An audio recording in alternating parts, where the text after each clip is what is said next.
Today, we talk trades that we have made in our very own Dynasty Leagues involving this very exciting 106 pick. We talk who we are taking here as well as other actionable trade advice in your leagues. Make sure to stick around and find out just how valuable this pick is. So, welcome into the Dino Construction Podcast. I'm your host, Justin, and joining me as always, David and JP. Today, we continue our Framing a Rookie Draft series where we talk about the different options we're considering at every pick in the first round of this super exciting 2024 rookie class. Today, we are on pick 106. Take us away, JP, with who we've drafted. All right, so far in our series, 101, Caleb Williams we took off the board. Then it was Marvin Harrison Jr., followed by Jaden Daniels, Drake May, and Malik Neighbors at 105. And we are up at 106. And David, who are we considering here at the 106?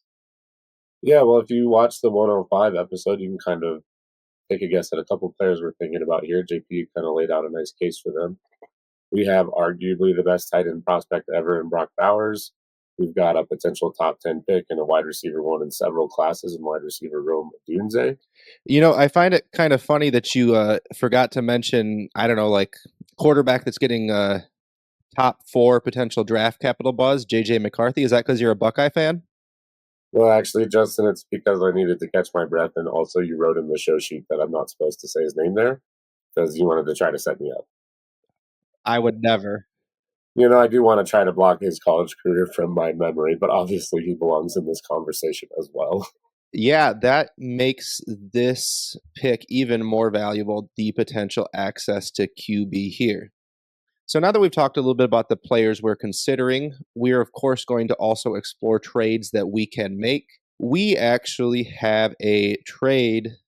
I was disappointed to see David make this because this is a league that I am competing in, involving the 106. Go ahead and share that with us real quick here.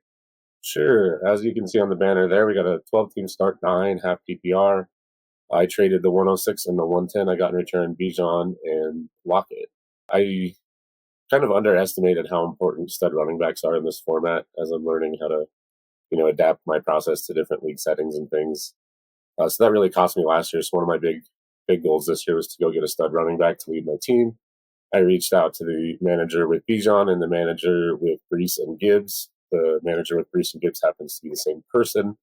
And I don't know, it seems like maybe he has a personal life or something because he hasn't really been responsive. So good for him, I guess. Anyways, it kind of made my choice easy. Bijan became a clear target. So I reached out and, very little back and forth, but we ended up landing on this deal. I'm pretty happy with it. I was disappointed to see that one come across the league chat. And that makes me happy. All right, and we're going to jump right into our rapid fire trade segment just to get you guys looking at some trades from dynasty-daddy.com, giving a little bit of feedback on it just to get more in tune with the market of what trades are actually happening with these picks today. So I'm going to start with JP here. We're going to take a look at start 11, 2 tight end premium, Sam Laporta, or the 106 and Michael Mayer. Man, Sam Laporta is really valuable in this format. But I think since it is start 11, you get another shot at a exciting young tight end. I just love the 106 this year, so I'm going to slightly lean there. I just think that Rome Odunze, whoever is going to be available there, has just a ton of upside. Can't knock you for that one. David, start 10, 1.5 tight end premium, the 106 or Jalen Waddle. Yeah, it's pretty much just a 1-for-1, assuming you want a wide receiver here. It's Odunze or Waddle. I'm going to take Odunze, the 106. A little more flexibility than Odunze even, so I'm definitely taking the 106. Waddle's solid, but he's not elite, as we've seen. The 106 could be elite. Yeah, re-rolling into an elite asset. Gotta like that. JP, start 11, Chase, or this 106 coupled with a 107. On which side are you taking here? So we got a stud wide receiver and 2 really good draft picks here. I think I'm going to lean on the side of security and just take the elite asset here in Jamar Chase. It is start 11, so that package is very intriguing. But yeah, I'm going to lean with the proven stud here. Yeah, that is one that if you have to split an asset, you could do worse, but I think I agree with you there. Last rapid fire, David, start 9, 1.5 tight end premium, the 106 or Chris Olave. He's a Buckeye. That's, yeah, and to be honest, Olave is one of my favorite players of all time. This is very similar to the last trade you gave me. I'm a little disappointed there's not more variance between my trades here. Uh, you know, I love Chris Olave. I do think he's too limited by Derek Carr, though. I'm going to go ahead and swing for the fences. I'm going to take 106 and hope that I can hit the upside outcome on Rome Odunze there. Or with the tight end premium there, I might go Brock Bowers, but it's only a half-point premium, and that doesn't really affect my process with tight ends too much. So I'm going to take the pick. I'm probably leaning Odunze, but with the 106, you have a little more flexibility there still. Yeah, David, make sure to complain in the YouTube comments below that you are getting just the not enough variety of the questions that I'm asking you, please. So now that our experts have sharpened their acumen, taking a look at some trades in real leagues, thank you again, Dynasty Daddy, we're going to explore trade values in other leagues. So, JP, let's say you had Fields and Burrow last year as your QBs. You had a great team, but Burrow and other injuries made you miss the playoffs. You slide in at the 106 right here. Obviously, you are needing to replace Fields to feel comfortable. Walk me through your process of what you're thinking with this pick at this point. I think a lot of managers are probably in a similar situation. Justin Fields' value is at a around third round startup in a superflex league just a year ago, and yeah, I don't think the community as a whole expected him to lose a starting job altogether. But yeah, that's tough. But we have to adapt and overcome. But if I'm looking to move this 106 to a quarterback, I'm going to be looking at the likes of Dak Prescott, Brock Purdy, Tua Tagovailoa, and I would just offer the 106 straight up. Just say, hey, I mean, if you want to have a Rome Odunze type of prospect, one of these great wide receiver prospects, I'm not sure if someone would bite on it, but it's at least a trade that I would, start at. I'm always going to start at something that I feel more than comfortable with. Sure, I'd probably add on a third or second if I really needed to get this quarterback to make my run to compete. Or I'd even aim higher and go for somebody like Jordan Love, Kyler Murray, Trevor Lawrence. These guys I see as a tier higher than the quarterbacks of the Dak Purdy range, and I'd much rather get one of these guys. But then you're probably talking maybe adding on another. Probably you can probably do it for a second. I'm thinking because I think the hype with this class is so high.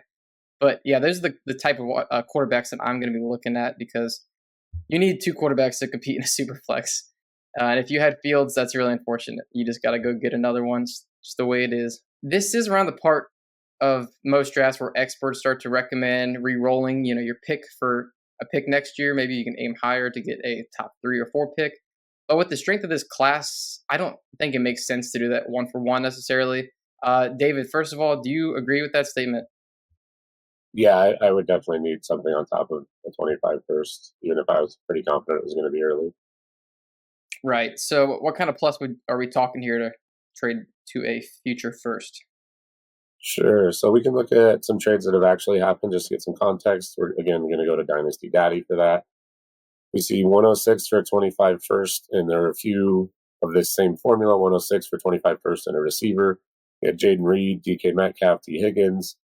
There were a couple other that were similar where there was just maybe a third or something on one or the other side. Also saw 106 and a 25 second for a 25 first and Jordan Addison. And then this one I put in because I'm huge on Garrett Wilson. I think probably the market wouldn't agree with taking the package, but it's 106 and DJ Moore for 25 first and Garrett Wilson. I'll be honest, and I think in most of those situations, I'm going to hang on to the 106 unless I am just absolutely committed to re-rolling that pick and picking up future draft capital. I don't really feel like this is the spot to seek out a re-roll. I think we're still in the elite tier of assets in this draft. If someone comes to you with their 25 first and you can get a great plus on top of it, obviously you have to consider that. But I don't think I'm going to go seek that out quite yet. Well, since we've decided that we are not seeking out that reroll unless it's just a can't miss, I guess it looks like we might just have to stick and pick here. So, given that we are looking at sticking and making a pick with this super exciting 106, I'm going to go ahead and throw it to David to give me a pitch in our 1.75 tight end premium conversation here for the exciting tight end Bowers. Yeah, I do think in most cases Odunze is going to be ranked ahead here. I have him ahead in my personal rankings. But if we're doing a start two tight end or like you said, 175 premium or even higher, you got to at least consider Bowers. If he gets a nice landing spot where they're going to fully utilize his abilities, I think he's going to be a stud. Get over 600 receiving yards and 5 touchdowns in all 3 seasons at Georgia. Get 15 rush attempts for 5 touchdowns. That's not something you see regularly from tight ends. I had the best PFF receiving grade, the best yards per out run, the best yak per reception, most missed tackles forced among 2024 eligible tight ends with at least 25 targets. Even if you go ahead and throw all of the receiver class into that data set, 16th in yards per out run, 12th in yak per reception, 8th in missed tackles forced. So this guy's just a beast. And he's not stuck on an inline position and lineup. He lined up in the slot almost half of his snaps. He lined up out wide almost 10% of the time, too. So I do love Bowers here. I think he'd be a strong consideration for me. Yeah, I could see a 2 tight end premium where I might be more inclined to take Bowers if I have a big team need. However, as I've kind of been exploring in this series, the liquidity of the wide receiver, I think, is just something that's incredibly valued. So I'm going to make a quick little pitch for Odunze, but if you want a more in-depth one, JP gave a great one in our 105 video. For me, it just comes down to the fact that while I have Neighbors higher than Odunze, a lot of people I respect have Odunze higher than Neighbors. Their production profiles very similar. Odunze actually profiles athletically and just like physically the build to play that more of an X role in the NFL, which could lead to potentially more touchdown production, which is just better for fantasy. Whether or not he ends up being better than Neighbors or not, only time is going to tell. But at the 106, I just think it is such a slam dunk of a pick that with all of the 106s that I own, he is definitely the guy that I am targeting here. So for me, that is a no-brainer. Yeah, Brock Bowers, he's one of the most fun players to watch after the catch. I love the versatility that he offers as well. I mean, David outlined it's just he's ridiculously versatile. I mean, lining up in the backfield even as a tight end and being good at it, it's very impressive. I do think JJ McCarthy has just as strong of a case to go here as Bowers does as well, since he's talked about as that top 5 NFL draft pick at this point. We'll have to see if that comes to fruition. But if you listen to the 105 episode, you heard how much I freaking love Rome Odunze. He is so good. I think he belongs in the same tier as Malik Neighbors for sure. So yeah, at this pick, I think we all are pretty much in agreement here that we're going to be taking Rome Odunze. All right, and so that brings our pick into frame. The 106 with Rome Odunze sitting square in the middle of it. Thank you for joining us for another episode of Framing a Rookie Draft. We hope you found this as helpful to you as it was to us. And from all of us here at Dino Construction, until next time.